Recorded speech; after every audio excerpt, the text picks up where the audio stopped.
तो भगवान देवाधिदेव महादेव का चरित्र कहते, भले तुम भूखे रहो मत रहो, पर इतना जरूर करो कि किसी का दिल ना दुखे, तो मैं प्रसन्न हो जाता हूं और वर प्रदान कर। तुमने व्रत किया ना किया, तुमने साधना करी ना करी, तुमने तप किया ना किया, तुमने उपास किया ना किया, पर इतना जरूर करो कि जिस दिन तुम्हारा व्रत है, जिस दिन तुम्हारा उपास है, उस दिन तुम्हारे मुख से अपशब्द ना निकले। जिस दिन तुम्हारा व्रत है उस दिन तुम्हारे मुख से आड़ा टेढ़ा ना निकले। जिस दिन तुम्हारा व्रत है उस दिन तुम अपने पिता, पति और परमात्मा, इन तीन के झूठे बर्तन अवश्य घिसे, अवश्य मांझे।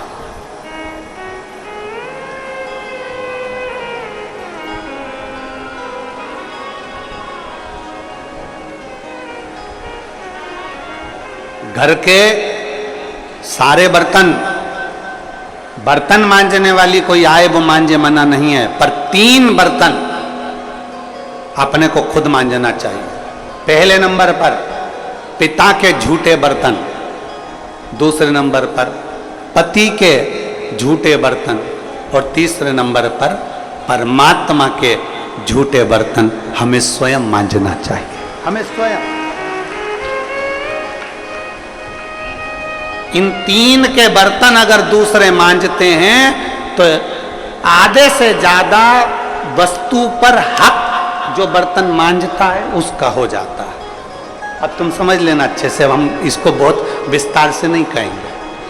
मालूम पड़े पिता के झूठे बर्तन अगर आप मांझ रहे हो, पिता के सामने आप झूठे बर्तन उठा रहे हो, पिता के सामने आप बर्तन लेकर जा रहे हो, पिता के सामने आप उनके बर्तनों को मांझ रहे हो, पिता के सामने आप उनके बर्तन उनके कमरे में उठाने जा रहे हो, पिता के सामने आप उनके झूठे बर्तन ले जाकर घिस रहे हो, मांझ रहे हो, साफ कर रहे हो, तो पिता आपको देखेंगे तो उनके मन में आएगा मेरी बहू कितनी अच्छी है, देखो सारे बर्तन वो मांझने वाली मांझती है, पर मेरा झूठा बर्तन मेरी बहू मांझती है। तो पिता अपनी तिजोरी का माल निकाल के चुपचाप से तुमको दे दे, ये मेरी बहू है। सारे बर्तन दूसरे मांझते हैं, पर मेरी बहू मेरे बर्तन मांझती है, मेरी बहू मेरी सेवा करती है, मेरी बहू मेरी चाकरी करती है, मेरी बहू मेरे बर्तन घिसती है।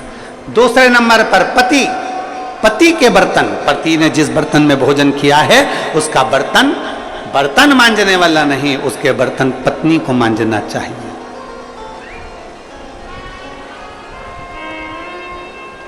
और अगर पति के झूठे बर्तन कोई दूसरा मांझने लगता है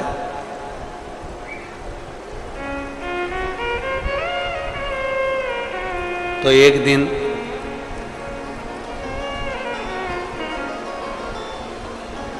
सेठानी नौकरानी और नौकरानी सेठानी हो जाती है। कोई भरोसा नहीं, बहुत सावधानी, बहुत सावधानी। पिता, पति के झूठे बर्तन भी पत्नी को मांझना चाहिए। स्वामी के जब झूठे बर्तन मांझोगी, पति की दृष्टि में आएगा सारे घर के बर्तन दूसरे मांझते हो, पर मेरी पत्नी मेरे बर्तन मांझती है, मेरी पत्नी मेरे झूठे बर्तन उठाती है, मेरी पत्नी मेरे झूठे बर्तन संभालती है, मेरी पत्नी मेरे झूठे बर्तन उठाकर रखती है। मतलब उसकी दृष्टि में आपका भाव बढ़ता चले जाएगा। तो आपको जिस दिन तुम बोलो कि मुझे ये चाहिए, पति को याद आ जाएगा ये मेरी सेवा करती है, झूठे बर्तन तक संभालती है, तो तुरंत साड़ी भी दिलाएगा, करवा चौथ अंगूठी भी दिलाएगा, निश्चित। एक पिता, एक पति, और तीसरे नंबर पर बोलो, सब बोलो जम के जरा, परमात्मा।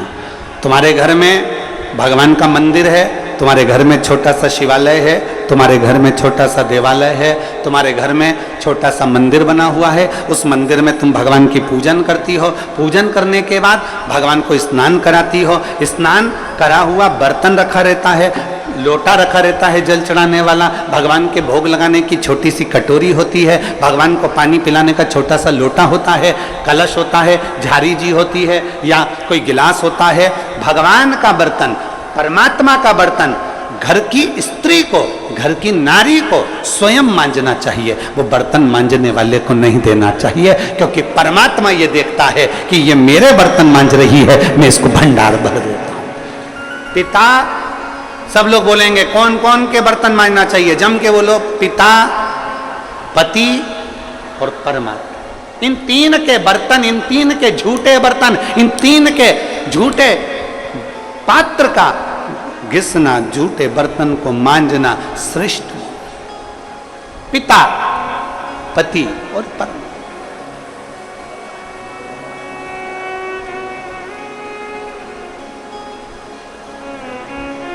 श्रेष्ठ।